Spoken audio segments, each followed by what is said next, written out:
As a child, I loved to talk. As I got older, I never stopped. I'm Yvonne, the Motivator, man. This is Determined Women of Destiny. I'm about to give you the business, the good, the bad, and the beautiful of female entrepreneurship. Hello, everybody. This is Yvonne, the Motivator, man, and I want to introduce to you my guest today, Dr. Jewel Tankard. Thank you so much for being on the show. Some of you may say, well, I think she looks familiar. Her name sounds familiar, and it should, because she's one of the stars on the Bravo reality TV show, Thicker Than Water. Now, Dr. Jewel is a minister. Dr. Jewel is a wife, a mother, a grandmother, a talk show host. Ooh, let me catch my breath. She's also the owner and creator of the Millionaire Club. Did I say author? Yes. Yes, okay.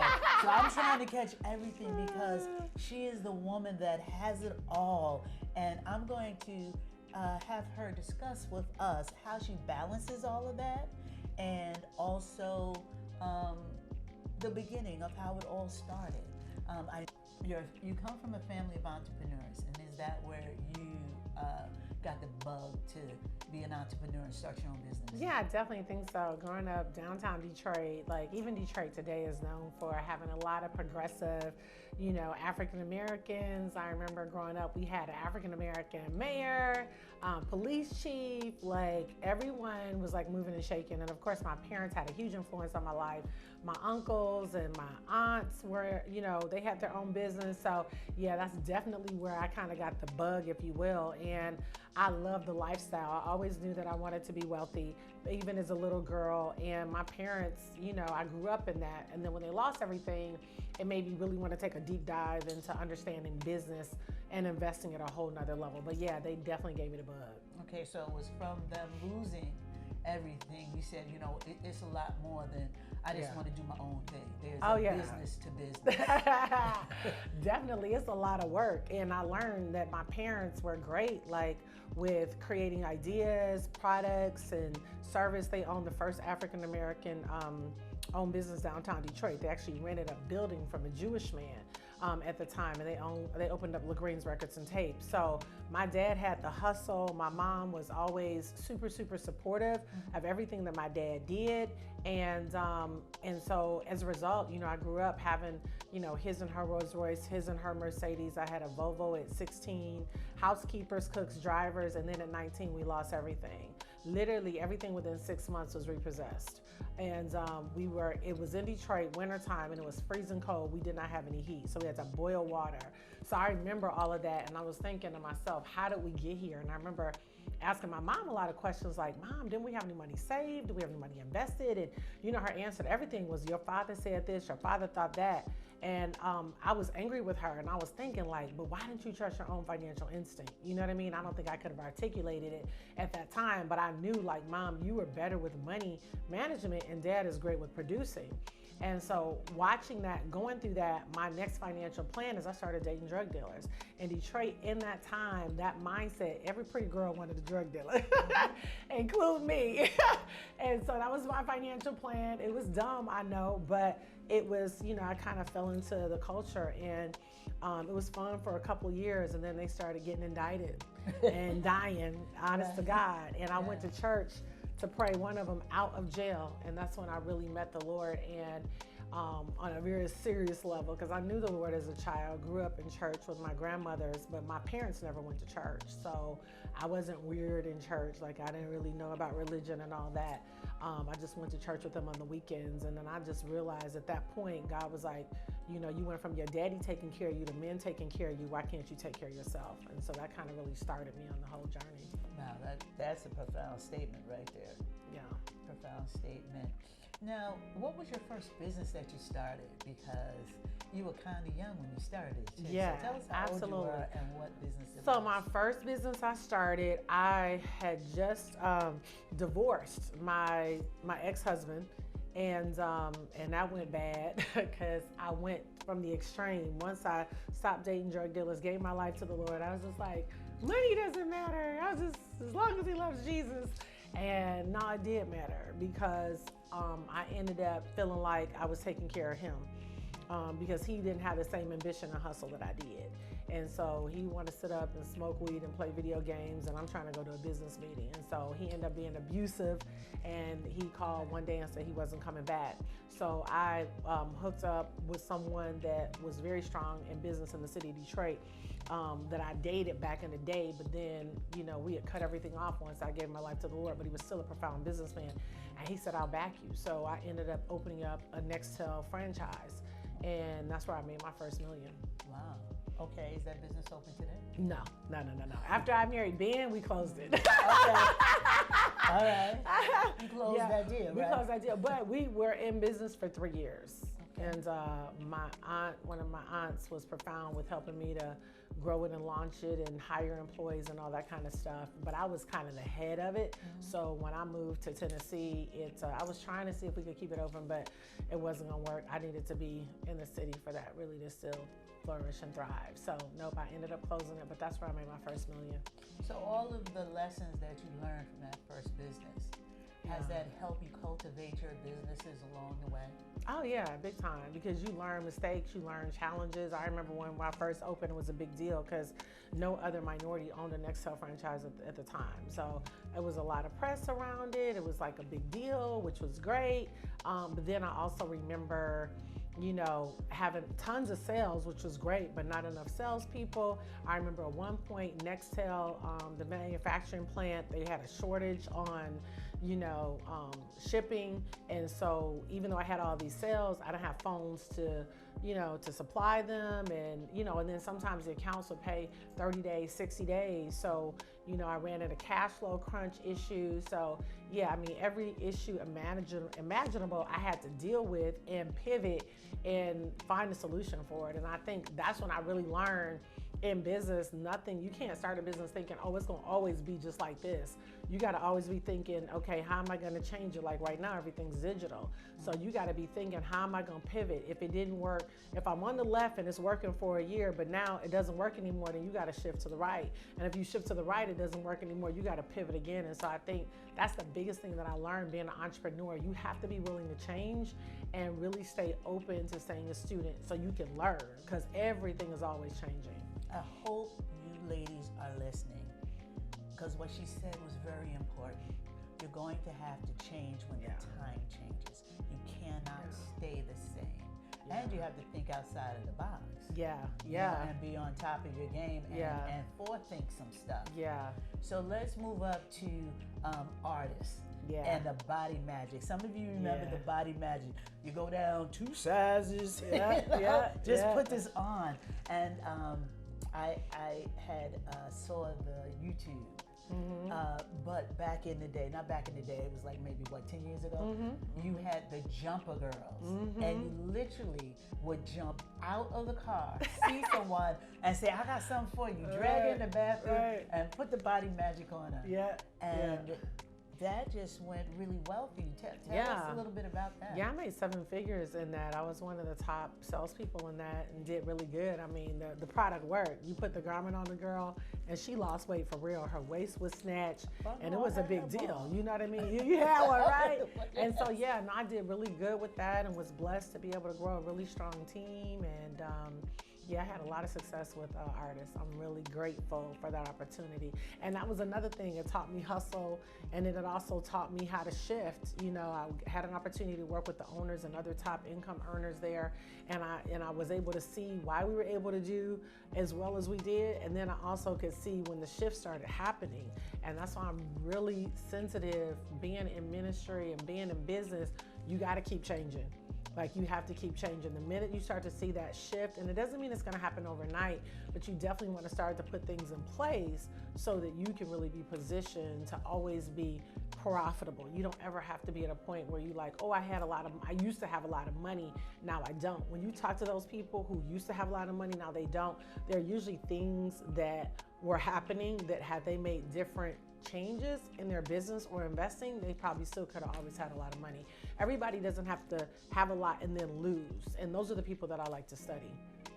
Now, you started the Millionaire Club. Yes. Is that still going today? It is. So I started the Millionaires Club probably about, 5 years ago or something like that. And it started with just a book club. I just wanted to just take books and dissect them and ask questions and have conversations with women, because women, even today, like in 2021, so many women still really don't trust their financial instinct, and they wait a lot for their husbands, their boyfriends, and stuff like that to help them make decisions, which I don't think there's anything wrong with that. I'm married to a very brilliant man. My husband is a genius in so many ways, but I still trust my own instinct. And there are deals that he has not wanted to participate in, and I respected that. And there were deals I wanted to participate in, and I respected that. Where sometimes a woman, if she feels like, oh, my husband doesn't want to do it, she just walks away from the deal totally. I started investing heavy in the city of Detroit, in the inner city. And Ben was like, he had no interest. He's like, baby, I grew up in all of that. I have no interest. And I respected that. But I went up and started buying up blocks and rehabbing and working with the tenants and working with the city of Detroit. And I loved every minute of it. So I think it's just about, trusting your instinct, and then making sure you're hanging out with people that are innovators, that are creative, that help to develop the edge. I think everybody has an edge. It may not have been developed, but I think everybody has an edge, but you got to be around people that are edgy, that are innovative, and not afraid to take risks and not afraid to take chances. So most of the people that I'm closest to are, we're all a little different, but they're very, in many cases, out of the box. They're not looking to stay within the lines. I am definitely a lawbreaker. I don't like to wear my mask. I don't like to follow rules. I like to park where I want to park. I've been that way my whole life. And as a woman of God, you talked about your husband not agreeing with you sometimes. Yeah. You ever go get on your knees in the corner, be like, Lord, let him see. Yeah. And there are times I do, but I really respect whatever he wants to do or not do. I'm not one of those wives like, oh, you got to see it like me. No, you don't have to see it like me. God made him who he is, and he's entitled to his thoughts, opinions, and beliefs. And if I don't agree, it's okay.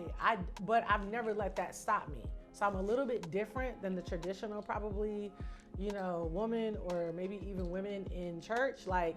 I've always been very much an individual. I love my individuality. I embrace my individuality, and he loves it, And I think it's what's kept our marriage spicy over the last 20 years, is that he knows at the end of the day, Jewel gonna do what she wanna do. Now, when we come back from break, we're gonna talk a little bit more about what Jewel does. You make sure you come back.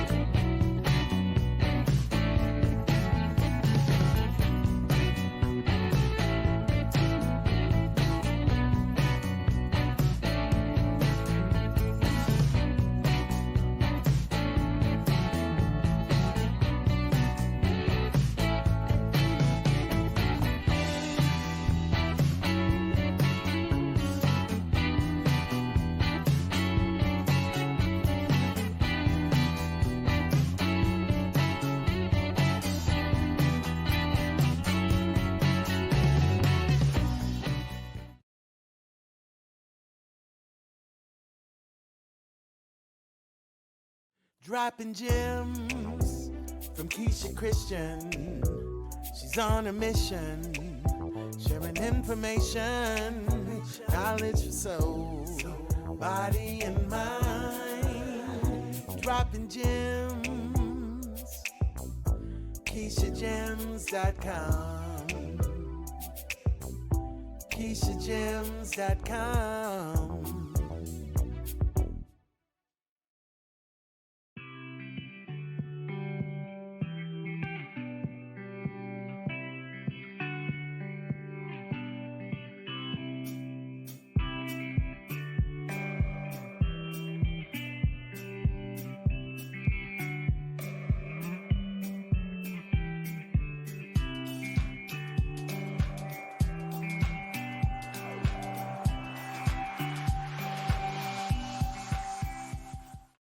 Welcome back, everybody. I'm glad you came back to join me and Dr. Jewel Tankard. And if you're just tuning in, like I always say, shame on you.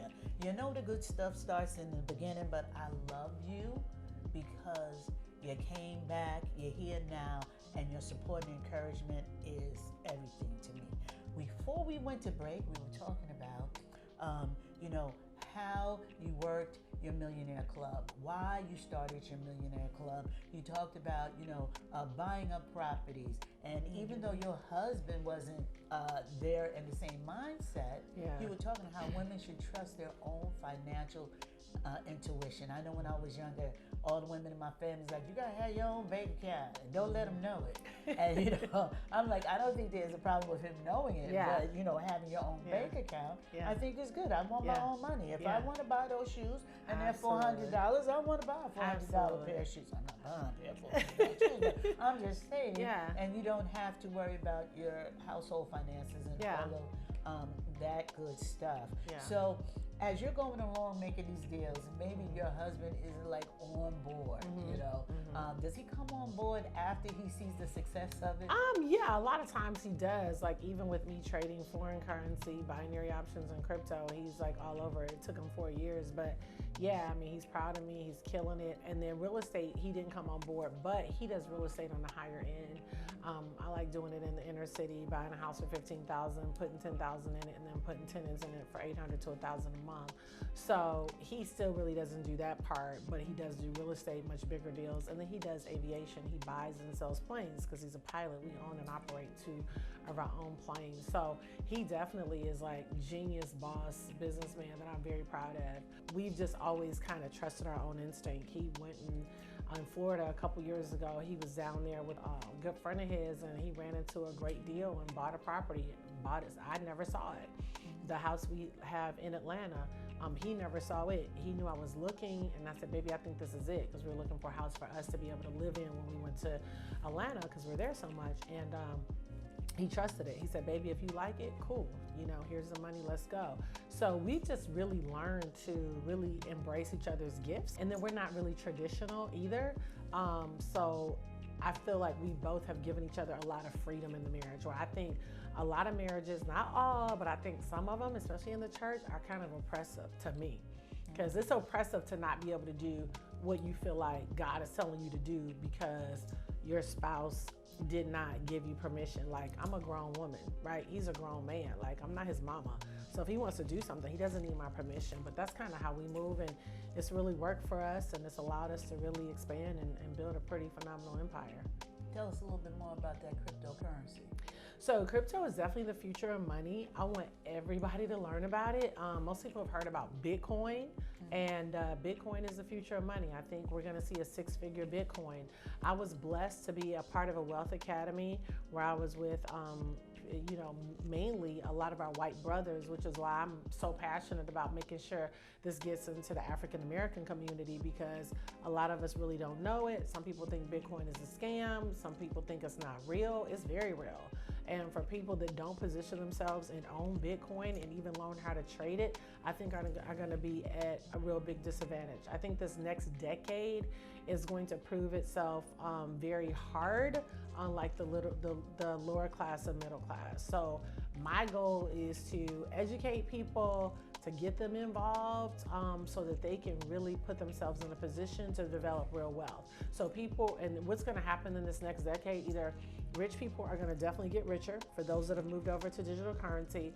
Poor people that don't get educated are going to become poorer. And the middle class is really gonna be squozed because hyperinflation is paying for all the stimulus checks. I tell people when they print those checks, that's not free money. It feels good, it's temporary, but that's not free money. You're gonna see it in the cost of gas. You're gonna see it in the gallon of milk. You're gonna see it in real estate. It's a real estate shortage right now. Everything is hyperinflated. And I don't think I see a big correction in price. So if a house is $500,000, it used to be $300,000, we may see it come down maybe to $470,000, but I don't think we're gonna see a big correction. Everything is higher. Cars are higher. Yes. Like everything is higher. So it's really forcing people, I think now, who maybe were like, oh, that's not for me. I think it's forcing people to say, okay, I really need to get educated on wealth so that I can be one of the wealthy ones here.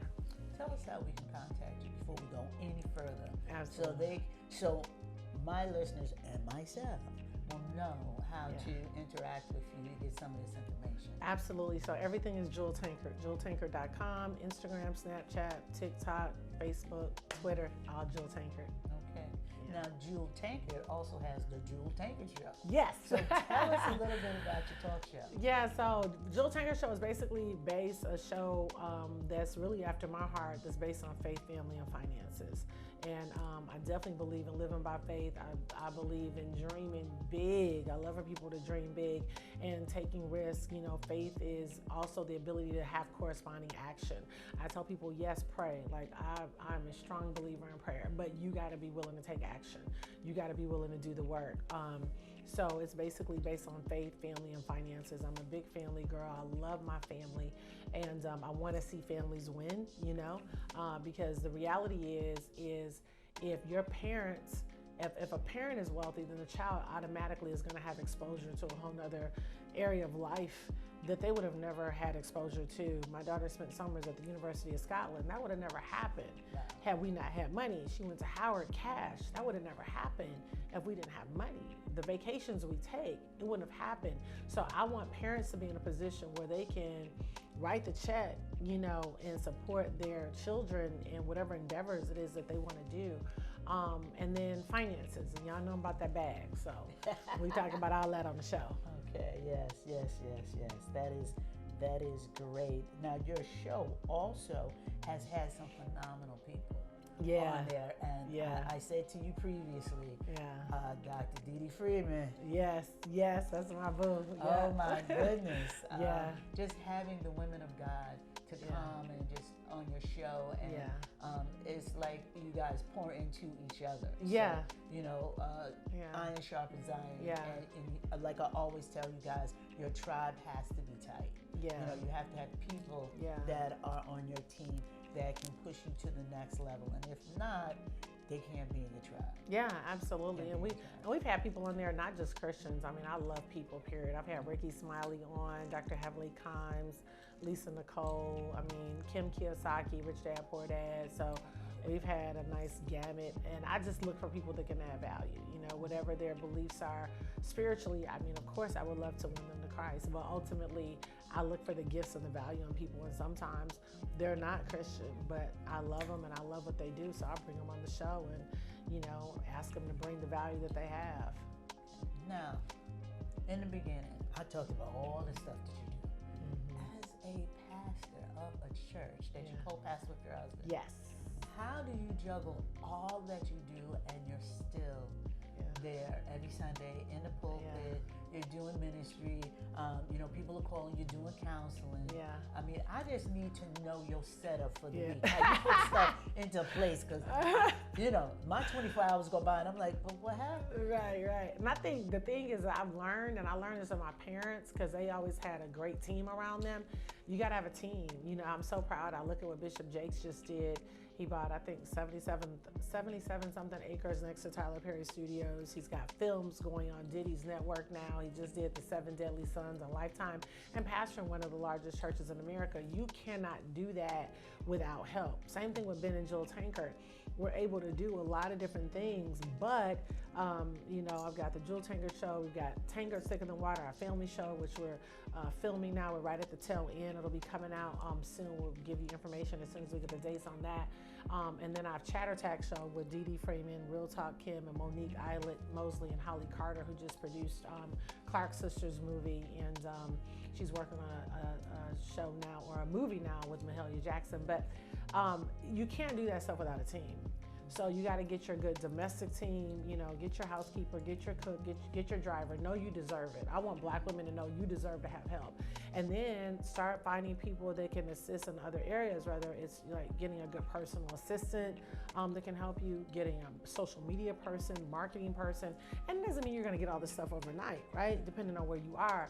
But realize first, if I'm going to grow and not stay mom and pop, if I'm going to go from just being a small business to maybe one day a Fortune 100 or Fortune 500 company, it's going to be because I bring on different skill sets that can aid in my weaknesses, and you just can't do everything. Okay. So I'm looking into this camera, Jillian, personal assistant. I'm trying to build an empire, jump on board. That's my daughter. And she doesn't want to have anything to do with it. I'm like, but I need an assistant. Yeah. So you heard it here first. Yeah. You heard it here first. So now you mentioned your husband. Many of you may know Ben Tankard. He is a smooth jazz gospel artist. And I read that you went to one of his concerts. Mm-hmm. He looks in the audience and say, I'm gonna marry her. Mm-hmm. Yeah. And 20 years later, here you are. Yeah, that's pretty much how it happened. He was in concert doing his thing, and I was just looking at him like, oh Lord, he's cute. You know, chocolate, bald head, and so I remember he came up to me during intermission, and he said, "You're the most beautiful woman I've ever seen. You're supposed to be my wife." Wow. And we literally exchanged numbers that night, and we stayed on the phone all that night till like 4 o'clock in the morning. And he said, "Baby, you're gonna live your dream. You're not gonna want for nothing. I'm gonna be a great father to your daughter." I mean, it was really like one of those conversations. I was like, "Lord, don't play with me." You know what I mean? Because when I say he was like laying it down, and I'm thinking, I just met you. You don't even know me like that. But I was receiving, but I had been believing. I was standing on the book of Esther. I was ready to get married, and standing on the book of Esther. And I remember the Bible says that when the king saw Esther, he said, "I'll give you half of the kingdom." And I said, "Lord, I don't want to date. I don't want to do none of that. Like when he see me, I want him to be a man's man. I want him to know that I'm it." And so God did that thing, and we were married about a year later. And so Ben has just been an amazing man to be married to. He's probably one of the kindest, sweetest, most gentle souls that I've ever met. Super generous and just a huge heart. Thicker than water. Yes. What can we expect for the upcoming season? It's gonna be good. We had a lot of great family moments, family challenges, family victories. It's gonna be a really good season. You'll get a chance to get caught up on everybody on what they're doing and working together. It's super funny. It's gonna be funny. Brooklyn is my girl. What's going on with Brooklyn? Brooke is doing her thing. She's doing her thing. She just had a fundraiser for 33 girls to help them launch their entrepreneurial career. So yeah, you're gonna get an opportunity to see everybody. Great. So everybody, I want you to follow Dr. Jewel Tankard at jeweltankard.com. You can go to the website. You can find her on Instagram. You can find her on YouTube, right? Dr. Jewel Tankard. And tell us about the book that's getting ready to drop. So I've got a cryptocurrency book for beginners. Yay! This is going to be dropping August the 1st. So you'll be able to go on jeweltankard.com to pick it up. And we're going to be pre-selling, I think, for just, I don't know, it's under like $10. So because I just want everybody to get the tea on cryptocurrency. I think it's vitally important that you get positioned. Like for people that don't own crypto within the next 5 years, like I'm really concerned about their financial well-being because it's a complete disruptor economically and it's not going anywhere. Okay, that is great. Thank you so much for being on the show. Thanks for having me. I hope that all of you took all of the jewels that Dr. Jewel Tankard gave us. And until next time, good people, keep doing what you're doing until what you're doing gets done. Peace and blessings.